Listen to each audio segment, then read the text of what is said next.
بسم الله الرحمن الرحيم، ونبدأ بالصلاة على رسولنا الكريم محمد صلى الله عليه وسلم. فصلوا على خير البشر، اللهم صل وسلم وبارك على محمد وعلى آل محمد، رسولنا النبي الأمي المبعوث رحمة للعالمين، خاتم الأنبياء والمرسلين، نور هذه الأمة وضياؤها وشفيعنا يوم الحساب. السلام عليكم ورحمة الله وبركاته. اللهم صل على سيدنا محمد حبيبك المحبوب ومحبيه كما يرضيك ويرضيه، وحببه فينا يا رب وزدنا محبة فيه. اللهم صل على عين الأعيان، نقطة بداية الأكوان، صلاة تذهب بها عنا جميع الهموم وجميع الغموم والأحزان، آمين يا رب العالمين. السلام عليكم ورحمة الله وبركاته. أعزائي المتابعين المشاهدين في كل مكان، مرحبا بكم في فيديو جديد وأخبار جديدة وحصرية وكواليس جديدة لأول مرة على اليوتيوب. مرحبا بكم. أول خبر معانا بيقول وليد العطار مسؤول اتحاد الكورة بيقول الاتحاد لم يتلقى أي خطابات لإيقاف برونو سافيو. نفى وليد العطار المدير التنفيذي لاتحاد الكورة وصول أي خطابات تفيد بإيقاف البرازيلي برونو سافيو مع الأهلي بعد أنباء استبعاده من قائمة الفريق الأحمر بمونديال الأندية.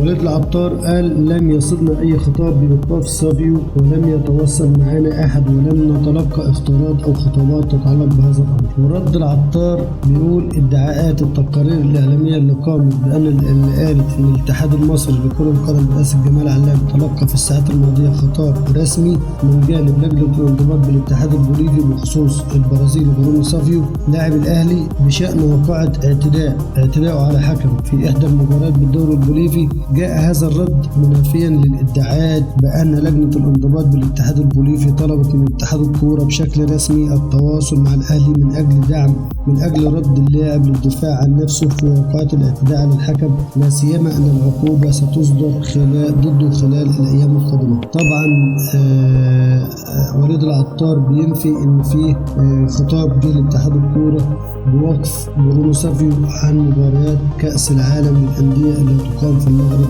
إن شاء الله بكرة بإذن الله. ده أول خبر معانا. الخبر الثاني معانا برونو سافيو بيقول أحلم بالمشاركة في كأس العالم للأندية وهدفنا الفوز بكل البطولات. البرازيلي برونو سافيو لاعب النادي الأهلي بيأكد إن الفريق يستعد بشكل جيد لبطولة كأس العالم للأندية التي تقام بالمغرب واللي يستهلها إن شاء الله الفريق بمواجهة أوكلاند سيتي المقرر لها يوم 1 فبراير بكرة إن شاء الله. وبيقول سافيو إن الأهلي يخوض العديد من التحديات هذا العام أبرزها الدوري الممتاز والذي يتطلع الفريق للفوز به واستعادة اللقب من جديد والمشاركة في نهائي كأس العالم للأندية بالمغرب والتي يبحث خلالها الأهلي عن الوصول إلى أبعد نقطة في البطولة، والعديد من التحديات الأخرى المحلية والإقليمية، وأنه على المستوى الشخصي يترقب ويحلم بمشاركته في مونديال الأندية. اللاعب كمان بيقول إن اللعب في كأس العالم للأندية يظل حلما بالنسبة له وأنه يثق في قدرة الفريق على تحقيق العديد من إنجازات هذا الموسم بفضل جهود كافة اللاعبين والذين يمتلكون عقلية المكسب والبحث دائما عن التتويج بالبطولات.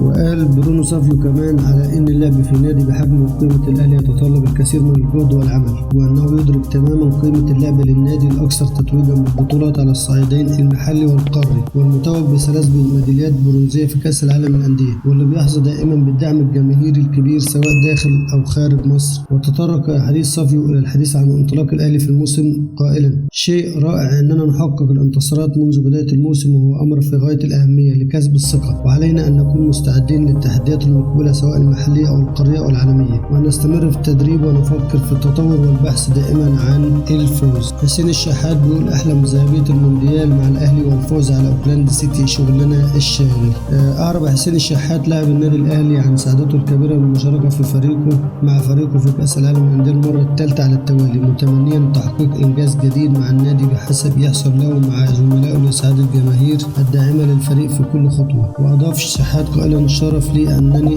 تحققت الميدالية البرونزية مرتين مع الأهلي، وقبل الانضمام للأهلي حصلت على الميدالية الفضية، واليوم أصبحت أحلم بالميدالية الذهبية بقميص النادي الأهلي، وهذا الشعور لدى جميع زملائي بالفريق. أصبحنا نحلم بإنجاز جديد يليق باسم الأهلي وجماهيره. وقال حسين الشحات: مباراة أوكلاند سيتي لن تكون سهلة على الإطلاق، نحن ضمن 7 فرق من الأفضل في العالم، ولن تكون هناك مواجهة سهلة على أي فريق. وقال كمان إن الفوز على فريق أوكلاند سيتي هو أهم شيء يفكر فيه اللاعبون والجهاز الفني حاليا لتقديم انطلاقة تسهم في استمرار الفريق بالبطولة والسعي نحو أهداف. وبيتمنى حسين الشحات أن يحالف التوفيق الأهلي في البطولة الحالية للذهاب بعيدا من الحصول على ميدالية جديدة تليق باسم النادي وتسعد الجماهير. وقال كمان: أسرتي تدعمني كثيرا، خصوصا في حب الأهلي ومساندتي له، وأتمنى أن يكون لي دور في إنجاز جديد يسعدهم في البطولة الحالية. وقال كمان: فخور بدعم جمهور الأهلي لنا دائما، وهذا كان له مردود كبير خلال الشهور الماضية. أتمنى أن يملأ الجمهور مدرجات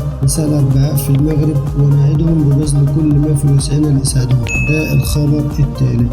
النادي الأهلي بيختتم تدريباته ظهر الثلاث اللي هو النهارده استعداد لأوكلاند سيتي.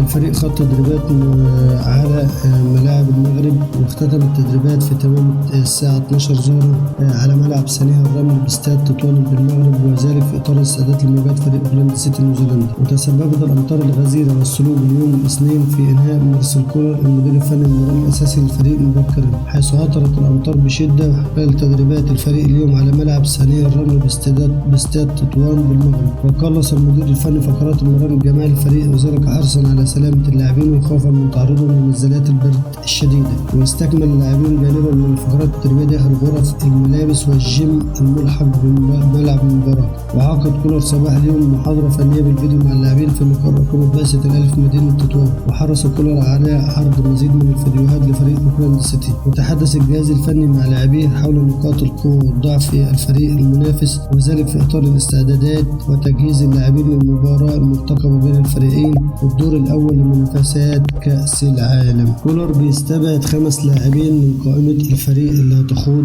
بمنافسات كأس العالم للأندية. ال5 لاعيبة اللي هيستبعدهم كولر هم شادي حسين وأيمن أشرف ومحمد الضوي كريستو وبرونو سافيو وحارس المرمى مصطفى مخلوف. اتحاد الكورة رغم انه اصدر بيان من يومين بوقف التعامل مع رئيس نادي الزمالك في جميع الانشطة. ايه رأيكم النهارده مرتضى منصور بيزور اتحاد الكورة وفجأة بيحضر لاتحاد الكورة بالجبلاية، وبعد ما اتحاد الكورة رفض قيد اللاعبين الجدد المنضمين الى القلعة البيضاء قبل ساعة من غرق باب القيد الشتوي. مرتضى منصور رايح يتفاوض مع اتحاد الكورة على انه يتنازل عن البند اللي هو بتاع تسديد المستحقات مقدما قبل ما يأيد اي لعيب. طبعا اتحاد الكورة هيرضخ للتشديدات والضغوطات بتاعة مرتضى منصور، وهنفوجئ ان الزمالك جاي ب3 صفقات او صفقتين جداد لسه من امبارح بالظبط، واكيد هيتسجلوا بعد زيارة مرتضى منصور النهارده لاتحاد الكورة رسميا. فرج عامر رئيس نادي سموحة بيكشف عن تفاصيل إعارة الأهلي ل4 لاعبين من سموحة، وبيقول فرج عامر إنه حصل على 4 لاعبين من الأهلي على سبيل الإعارة، فهناك منافع ومصالح متبادلة بين سموحة والأهلي. وقال كمان على قناة صدى البلد: قلت لمحمود الخطيب أكرم توفيق كان ناشئ عندي وهو لاعب قوي جدا، وعندنا باك يمين اسمه خالد عبد الفتاح، ده هدية من سموحة ليك وللأهلي، وكان لدينا عروض أغلى لبيع عبد الفتاح من المصري وبيراميدز لكنها لم ترتقي إلى الجدية. وقال كمان محمد فرج عامر أن الخطيب أكد أنه سيحصل على اللاعب على سبيل التجربة اللي هو خالد عبد الفتاح لمدة 6 شهور بدون مقابل، ولو كان اللاعب كويس سيدفع الأهلي 10 مليون جنيه على 3 سنوات مقابل الحصول على زياد طارق لمدة 1.5 سنة بدون مقابل وفق رغبة اللاعب، وحسام حسن 6 شهور بدون مقابل، وهي أمور مقرونة بموافقة الجهاز الفني. ده كان تصريح من فرج عامر رئيس نادي سموحة. قائمة النادي الأهلي النهائية لكأس العالم للأندية بعد استبعاد 5 من اللاعبين. القائمة بتضم محمد الشناوي وعلي لطفي وحمزة علاء في حراسة المرمى، ومعاهم محمد هاني وخالد عبد الفتاح ومحمد أشرف وعلي معلول وياسر إبراهيم ومحمود متولي ومحمد عبد المنعم ورامي ربيعة وعمرو السولية ومروان عطية وحمدي فتحي وأليو ديانج ومحمد مجدي قفشة وحسين الشحات وأحمد عبد القادر وطاهر محمد طاهر ومحمد فخري وبيرسي تاو ومحمود عبد المنعم كهربا ومحمد شريف. شهدت القائمة استبعاد الخماسي مصطفى مخلوف وأيمن أشرف ورونو سافيو ومحمد الضوء كريستو وشادي حسين.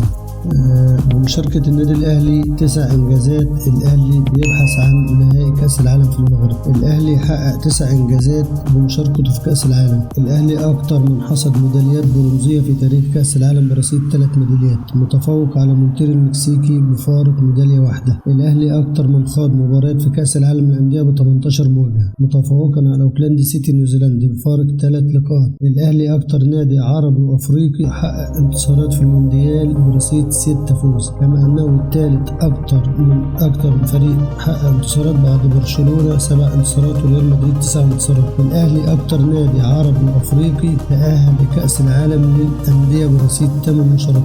الأهلي أكتر نادي عربي وأفريقي حصد ميداليات في كأس العالم برصيد 3 ميداليات برونزية. الأهلي أكتر نادي عربي وأفريقيا لحد سواء سجل أهداف في المونديال برصيد 17 هدف. الأهلي حقق الفوز على أندية كل قارات العالم باستثناء بطل أوروبا. أبو تريكة هو هداف النادي الأهلي في كأس العالم للأندية برصيد 4 أهداف. أبو تريكة، حسام عاشور، وائل جمعة أكتر من خاضوا مباريات في مونديال العالم برصيد 11 لقاء. كل دي كانت أخبارنا عن النادي الأهلي. دمتم في رعاية الله وأمنه، والسلام عليكم ورحمة الله وبركاته.